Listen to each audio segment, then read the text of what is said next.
I'm Slippery Sandpaper, and if you want to make paintings that look like this, or especially this, and keep watching.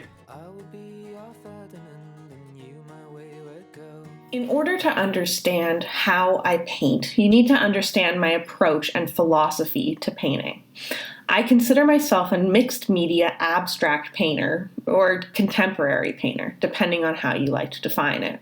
I'm inspired by many 20th and 21st century artists, but my original artists date back to the Impressionists.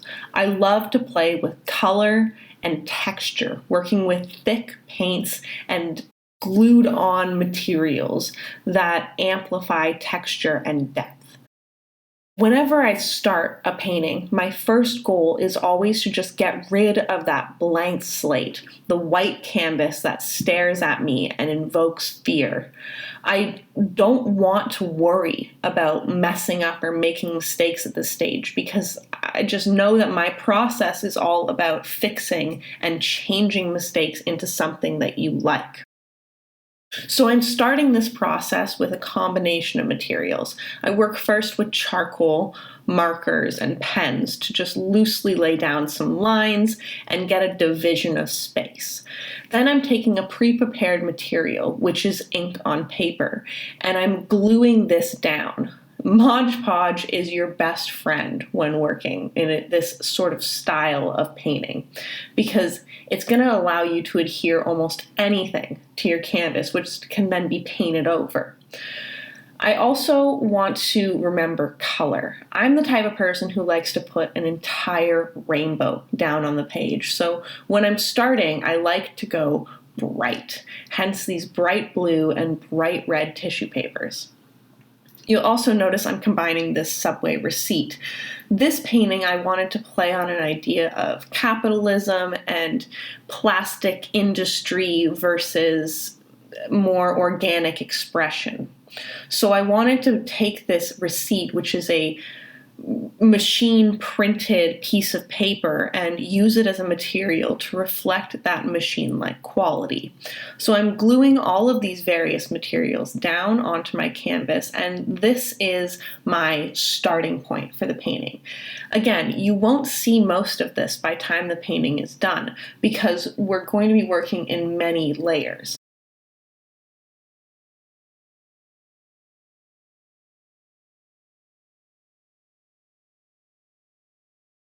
The part that you really need to remember is working on your color palettes because the texture will come naturally if you're working in this way. You just need to apply different layers of paint and different materials in order to achieve it. But the color scheme is going to develop as you work layer to layer. I'm bringing in these bright rainbow colors again, and I'm working with them in a variety of ways. Sometimes I'm dry brushing. Sometimes I'm applying very thick, heavy paint on to get that a plastic acrylic quality.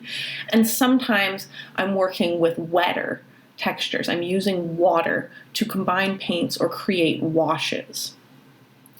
I'm working with acrylic paints because I like them for their drying time and their ease of use. But you can use oils in this same way.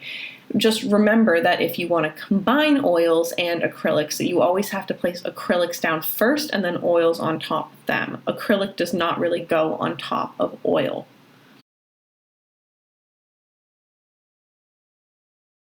I'm also using a palette knife here, as you'll notice, to create a spotted texture and to kind of sweep color across. I like this because it'll pick up on any of that texture.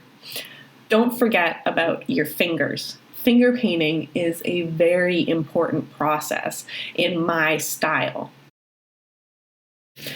So I'm highlighting here in this section how I have many small areas of color. I don't have any large swaths. They're all evenly spaced out and evenly sized for the most part. So my next step is to get rid of this, to create these large swaths of color and to create more variety within the piece that is less balanced. I want to create an unequal sense of color, because this is going to then move the eye around and create interest in the piece. However, you'll notice here that I'm circling anything that I find particularly interesting and anything I don't want to lose to the colors that I'm placing on top of. This is another time when dry brushing comes in handy because it'll allow you to see the colors underneath. Washes are also great for this reason. I'm mixing my color palette together in a very haphazard way because in this step it's still very early on and we're still just kind of trying to cover up that canvas and get ideas down. I really hated the color of the red tissue paper, so I covered that up, and then I ended up really hating this yellow line that cuts across. So you'll notice later on that I actually cover over this a lot. But I don't regret the idea because I love the placement of the yellow and where it is in relation to the space of the page. I just hate the squiggliness of it and how I added this blue alongside it. You'll see that I immediately started to try and get rid of this by swiping those colors away. Another technique that I use is introducing metallics into my piece. Here I'm using silver because I thought it would balance out all those rainbows. It's a little bit of a neutral gray silver.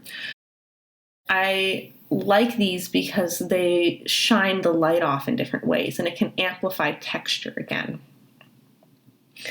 This process is really just about exploration, creation, and trying out new things.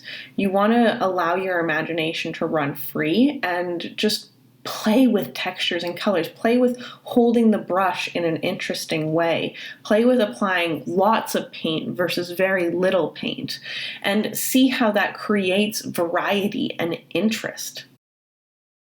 I'm now going in with some super glue, which I also use a lot of, to quickly put down some more receipts and paper materials. I thought that this thrift store receipt was very interesting, and then I added a couple other pieces of paper before creating texture with Mod Podge. I'm first here using plastic wrap, and you'll later see me use bubble wrap actually to create texture in the piece along with this modeling paste. I use all of these different materials because I'm about to move into the whiting out stage. And before that, I want as much texture as I possibly can have. The modeling paste, I focus a lot on the edges because we want to remember to keep those edges of our painting very interesting. Whereas the glue, I'm applying the plastic wrap because it creates this delicious, crinkly texture, but again, it dries clear so you can see the colors underneath it with the paint. So I love Mod Podge for this reason. Here's a satisfying little rip of a receipt. Now we're at the point of the painting process where you want to do what I call stare at it. Just look at it every day for a couple days. Just leave it up in your space, examine it from close, from far away, compare it to other paintings that you have, and really try and see what you like and what you don't like about it. Put it in different lighting, put it outside, just really, really look at it. And then rip all that plastic wrap off, and we're going to move into the whiting out process.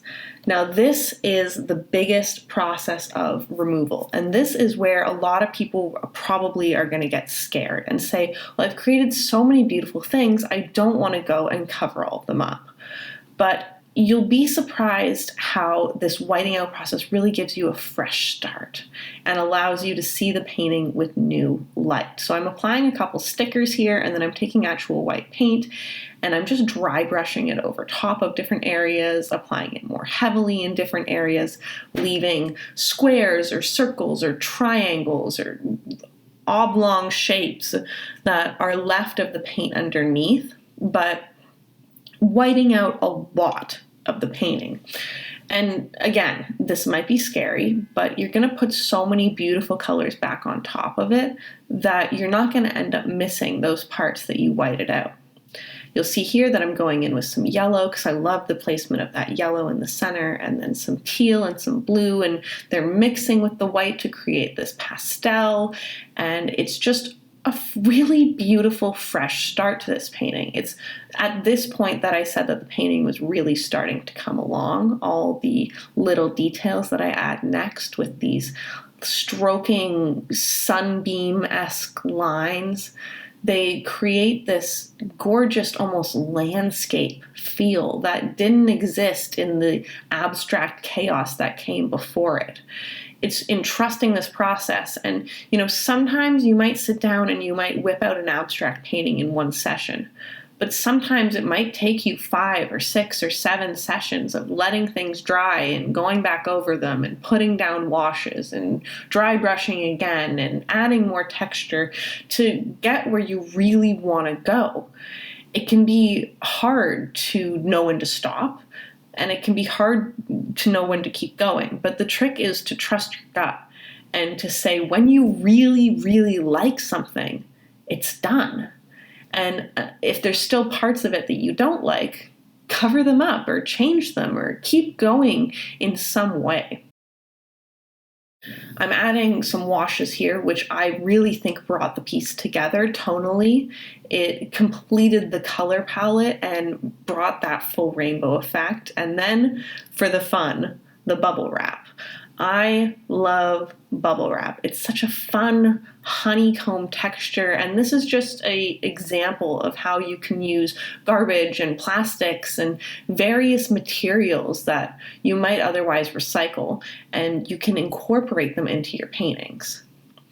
I left this plastic wrap to dry, and then I peeled it off, which is so satisfying, and you can keep reusing these pieces over and over again. The glue mixed with those washes of paints I had underneath and created this like translucent color. It was gorgeous. And I knew at this point that I was getting really close to finishing the painting. I added a little bit more white just to highlight those tips and that texture so that I could go back over them with color and it would stand out. And this is another technique that the whiting out process brings in, is that it keeps your colors from getting very muddy. If you're trying to put a whole rainbow on a canvas and you don't have any white space, your colors are just going to blend into each other and create brown. But when you constantly allow them to be brighter and fresher and not have these dark tones underneath them, they can become very vibrant and delicious colors. I really like these lines that I added. Again, they add to that landscape feeling, and then I'm just slapping some colors down. Again, I really liked how it was going at this point, and I didn't want to mess things up, so I'm going in with a lot lighter hand on a lot of the colors and creating more meticulous details at this point because I know I'm getting close to finishing it and being really happy with it. You might be saying this doesn't look anything like a landscape to me, but I personally see a sun beaming down rays, and I think that that's why it really works, because your eye just travels around the scene. This teal is the last little texture that I added to it, and again, I'm just dabbing it down and then brushing it up and brushing it across to create like a hex-like texture, and that's it. This is the finished painting, and I'm really happy with how it turned out. I hope you like it as well. I just want to take a minute to talk about why I think this painting works. So we have this center bright focal point of the yellow and the white, and it draws your eye right in. It gives you something to look at. There's that honeycomb texture that's just interesting and unique. And then there's this line cutting across the bottom, dividing the landscape, which is amplified by these sunbeams coming out.